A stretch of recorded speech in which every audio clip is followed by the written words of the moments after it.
আসসালামু আলাইকুম সবাইকে ইএসপি ক্লাসে আবার একবার শুভেচ্ছা। আজকে আমরা আনসিন প্যাসেজ 9 নাম্বার নিয়ে আলোচনা করব। এর আগে আমরা ধারাবাহিকভাবে বিভিন্ন আনসিন প্যাসেজ আলোচনা করে আসছি, লেসন দিয়ে আসছি, যেগুলো অত্যন্ত গুরুত্বপূর্ণ এবারে এসএসসি পরীক্ষার্থী যারা আছে তাদের জন্য। তবে এই সমস্ত আনসিন প্যাসেজগুলো এইচএসসি যারা পরীক্ষার্থী তাদের জন্য খুব ইম্পর্টেন্ট, কারণ তাদের বইতেও রয়েছে। তো আনসিন প্যাসেজ যে কোনো বিষয় কেন্দ্রিক, যে কোনো ব্যক্তি কেন্দ্রিক, যে কোনো মানে ঘটনা কেন্দ্রিকও বা যে কোনো জায়গা কেন্দ্রিকও হতে পারে। এটা যে কোনো বিষয়ের উপর হতে পারে আনসিন প্যাসেজ। তো আনসিন প্যাসেজ থেকে মূলত আমরা সবাই জানি, অনেকে জানেন আবার, যে কী প্রশ্ন হয়ে থাকে। সেটা হচ্ছে 4 প্রশ্নে 4 এবং 5। 4 নাম্বার হচ্ছে টেবল, যেটা নাম্বার থাকবে 5, আর 5 নাম্বার হচ্ছে সামারি, যেটা 10 নাম্বার থাকবে।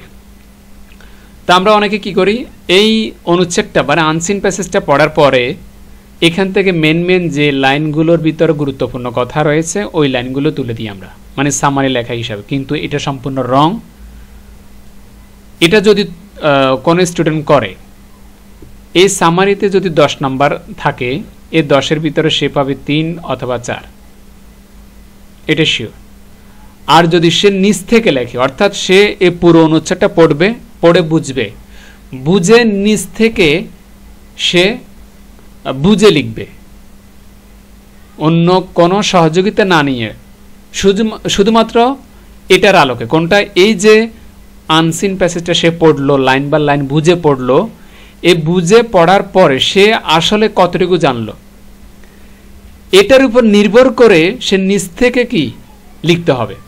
সেটা কিছু এদিক সেদিক পরিবর্তন করা যেতে পারে। যেমন আমি কিছু সেন্টেন্সকে এমনভাবে রূপান্তরিত করব, হয়তো আমার কিছু কানেক্টর আমাকে ব্যবহার করতে হবে। কানেক্টর বলতে আমি কনজাংশনের কথা বলছি, তো বা লিঙ্কিং ওয়ার্ডের কথা বলছি। এই কানেক্টরটা ব্যবহার করে মূলত অনেকগুলো কথাকে আমি সংক্ষেপে এক লাইনে নিয়ে আসতে পারবো।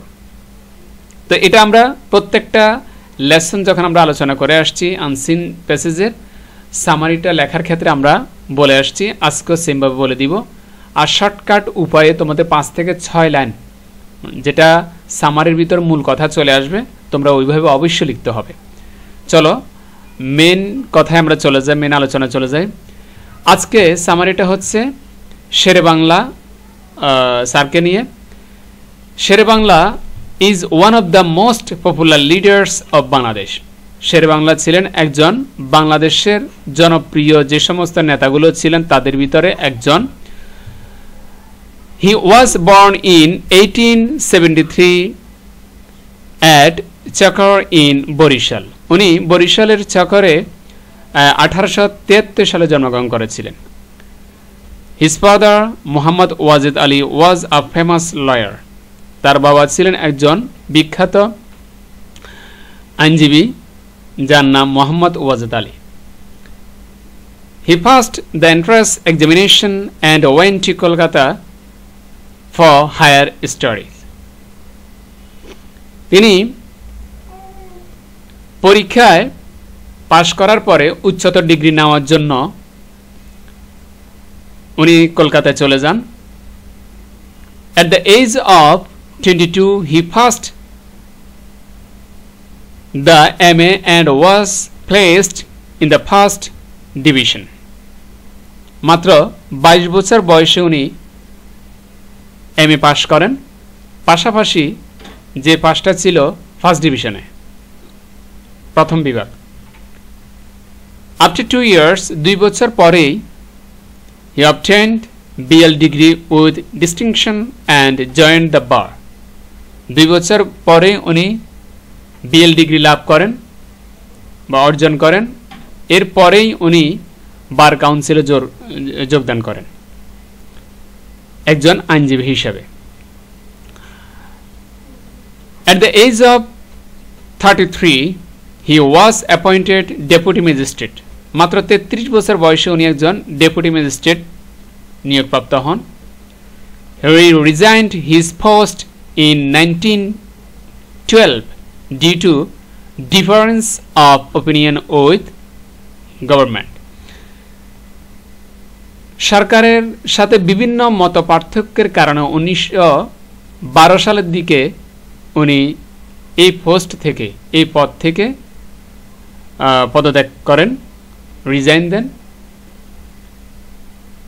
ইন 1913 সালের দিকে he became the member of Bengal council. Bengal কাউন্সিলের একজন সদস্য হিসাবে নির্বাচিত হন কত সালের দিকে? 1913 সালের দিকে।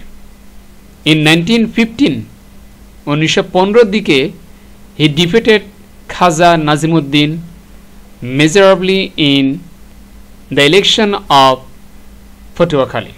পটুয়াখালীর যে ইলেকশনটা হয়েছিল, ওই ইলেকশনে খাজা নাজিমুদ্দিনকে উনি পরাজিত করেন বিপুল ব্যবধানে। ইন 1918 সালের দিকে he was made general secretary of Indian Congress. 1918 সালের দিকে উনি ইন্ডিয়ান কংগ্রেসের একজন সাধারণ সম্পাদক হিসাবে নির্বাচিত হয়েছিলেন। In the same year he was made president of all India Muslim League. একই বছরে উনি ইন্ডিয়ার মুসলিম লীগের, অল ইন্ডিয়া মুসলিম লীগের প্রেসিডেন্ট নির্বাচিত হয়েছিলেন।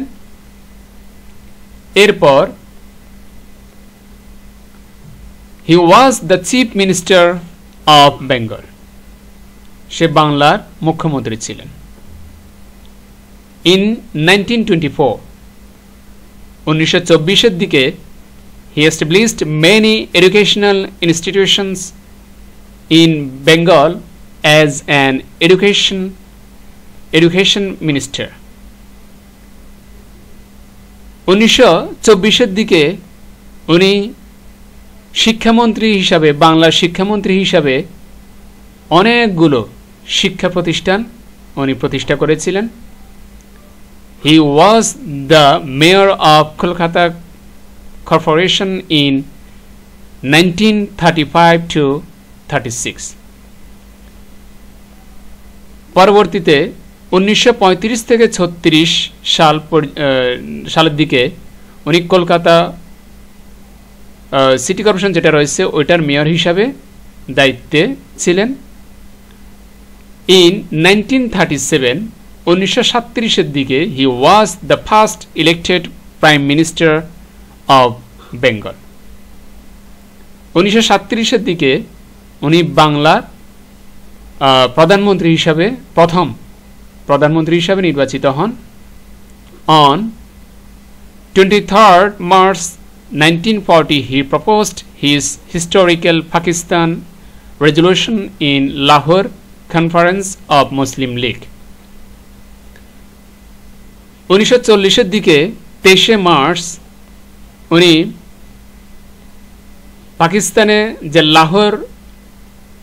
পাকিস্তানের লাহোরে মুসলিম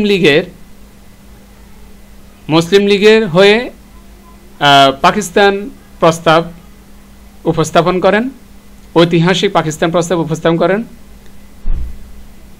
He led the United Front in the general election of East Pakistan until 1958।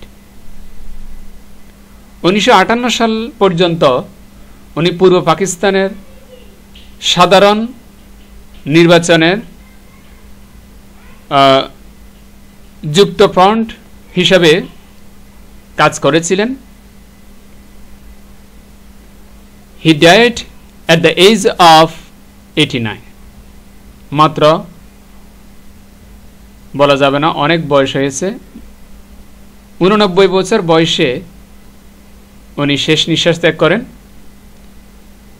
People of Bangladesh remember him with gratitude। বাংলাদেশের মানুষ তার এই কৃতিত্বের জন্য তাকে সম্মানের সহিত স্মরণ করবে। এটা হচ্ছে আমাদের লাইন বাই লাইন শের বাংলা সম্পর্কে বিস্তারিত তথ্য। এখানে নিচে বাংলাটাও দেওয়া আছে।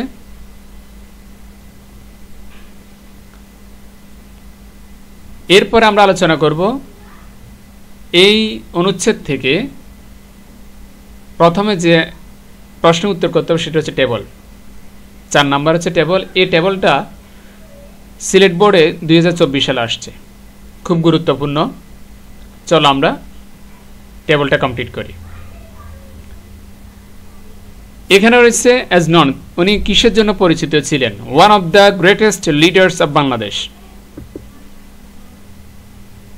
যারা মানে অধিকাংশ নেতাদের ভিতরে উনি একজন সুপরিচিত, একজন বিখ্যাত নেতা ছিলেন, লিডার ছিলেন। লাইফ স্প্যান কোথায় করছিলেন? প্রথম উত্তরটা যেটা আমাদের জন্য শূন্যস্থান থাকবে 1962। Who, what, event or activity, when or time, where or place, subject or speciality. Who Sher Bangla সম্পর্কে, হোয়াট কি, ডিগ্রিটা এমএ ডিগ্রি, অবটেন কাজ কি মানে সে পেয়েছিল কত সালে? 1895 সালে। এটা আমাদের দ্বিতীয় শূন্যস্থান। এরপর হচ্ছে 3 নম্বর শূন্যস্থান ডিফিটেড, পরাজিত করেন। 4 নম্বর শূন্যস্থান হি ওয়াজ ইলেক্টেড। 4 নম্বর শূন্যস্থান হচ্ছে ফার্স্ট ইলেক্টেড প্রাইম মিনিস্টার। এবং 5 নম্বর হচ্ছে যে শূন্যস্থানটা থাকবে পাকিস্তান ও রেজুলেশন। এটা আমাদের জন্য শূন্যস্থান থাকবে, যেটাকে বলা হয় পাকিস্তান প্রস্তাব। পাকিস্তানে মুসলিম যারা ছিল তারা আলাদা একটা প্রদেশ চেয়েছিল, মূলত ঘটনা ওইটাই। এরপরে অথবা আরেকটা টেবল রয়েছে যেটা ঢাকা বোর্ডে 2016 সালে আসছে একই টপিকের উপরে, অর্থাৎ টেবল প্রথমটাও আসতে পারে অথবা দ্বিতীয়টাও আসতে পারে। মেন ফোকাস কি? One of the most popular leaders of Bangladesh. অবদানটা কি? Founding many educational institutions and serving the nation as a great political leader. তাহলে 1 নম্বর শূন্যস্থান যেটা আছে আমাদের জন্য, এটা হচ্ছে serving the nation as a great political leader. 2 নম্বর শূন্যস্থান হচ্ছে 1895। 1895টা কি? সেটা হচ্ছে শের বাংলা অবটেন এমএ ডিগ্রি। তার মানে এমএ ডিগ্রি লাভ করেন কত সালে? 1895 সালে। এটা হচ্ছে শূন্যস্থান 2 নম্বরে। কোথায়? কলকাতাতে। 1915 সালে he took part in an election. 1915 সালে উনি নির্বাচনে অংশ নিয়েছিলেন, যেটা ঘটেছিল পটুয়াখালীতে। এবং 4 নম্বর যে শূন্যস্থানটা আছে 1897 সালে, সেটা হচ্ছে আমাদের জন্য শূন্যস্থান হি অবটেন বিএল ডিগ্রি। মানে 1897 সালে বিএল ডিগ্রি লাভ করেছিলেন। কোথায়? কলকাতাতে। এবং সর্বশেষ শূন্যস্থান যেটা আছে 1962। উনি 1962 সালে মৃত্যুবরণ করেন। তখন মৃত্যুর সময় তার বয়স ছিল মাত্র 89 বছর। এবারে সামারি 5 নাম্বার যেটা করতে হবে সেটা হচ্ছে সামারি, শর্ট সামারি যেটা বলা হয়। মূল কথাটা চলে আসতে হবে। আমি মূল কথা কি লিখেছি দেখো। Shere Bangla A K Fazlul Haq was one of the greatest leaders of Bangladesh. Shere Bangla A K Fazlul হক ছিলেন বাংলাদেশের যত পলিটিক্যাল লিডার আছে তাদের ভিতরে একজন। হি ওয়াজ বর্ন ইন 1873 অ্যাট চাকর ইন বরিশাল। তার জন্মস্থানটা উল্লেখ করলাম, কত সালে সেটা উল্লেখ করলাম। বরিশালের চাকরে উনি 1873 সালে জন্মগ্রহণ করেন। He was a brilliant student who earn his MA and BL degree from Kolkata. উনি অত্যন্ত মেধাবী একজন ছাত্র ছিলেন, যে কিনা এমএ এবং বিএল ডিগ্রি লাভ করেন কলকাতা থেকে। হি served as deputy magistrate but later joined politics. উনি প্রথমে ডেপুটি ম্যাজিস্ট্রেট হিসাবে কি নিয়োজিত ছিলেন, সার্ভিস দিয়েছেন, পরে উনি ওই চাকরিটা ছাড়ার পরে উনি রাজনীতিতে চলে আসেন। He became the general secretary of the Indian Congress and the president of the all India Muslim League. উনি ইন্ডিয়ান কংগ্রেসের সাধারণ সম্পাদক হিসাবে নিয়োজিত ছিলেন অনেক বছর। পরবর্তীতে উনি অল ইন্ডিয়া মুসলিম লীগের হয়ে, মানে অল ইন্ডিয়া মুসলিম লীগের প্রেসিডেন্ট নির্বাচিত হয়েছেন। As education minister he founded many institutions and became the first elected prime minister of Bengal in 1937। 1937-এ বাংলার প্রথম প্রধানমন্ত্রী হিসাবে উনি নির্বাচিত হয়েছিলেন এবং এছাড়াও উনি অনেক শিক্ষামন্ত্রী হিসাবে যখন ছিলেন তখন তিনি অনেকগুলো শিক্ষা প্রতিষ্ঠান উনি প্রতিষ্ঠা করেছিলেন। He proposed the historic Pakistan resolution in 1940। 1940-এ উনি ঐতিহাসিক পাকিস্তান প্রস্তাব উপস্থাপন করেন। He died in 1962। 1962 সালে মৃত্যুবরণ করেন। And the people of Bangladesh remember him with deep respect. শুধু এটাই বলা যায় বাংলাদেশের মানুষ তাকে গভীরভাবে স্মরণ করবে আজীবন। তাহলে দেখো আমরা যা পড়েছি তা কিভাবে এখানে 5 থেকে 6 লাইনের ভিতরে উপস্থাপন করলাম, লিখে ফেললাম। তার মানে সামান্য এদিক সেদিক পরিবর্তন হয়েছে, কিন্তু বাকি তথ্যগুলো পুরোপুরি ঠিক আছে। ঠিক আছে, এইভাবে তোমরা সামারিটা লিখবে। হুবহু যদি আসে তাহলে এটাও লিখে দিতে পারো। ওকে, তবে আসার সম্ভাবনা বেশি, কারণ এগুলো খুব খুব ইম্পর্টেন্ট, এগুলো বিভিন্ন বোর্ডে আসছে। আজকে এই পর্যন্তই। তোমরা যে কাজটা করবা, please do subscribe the channel, please subscribe the channel.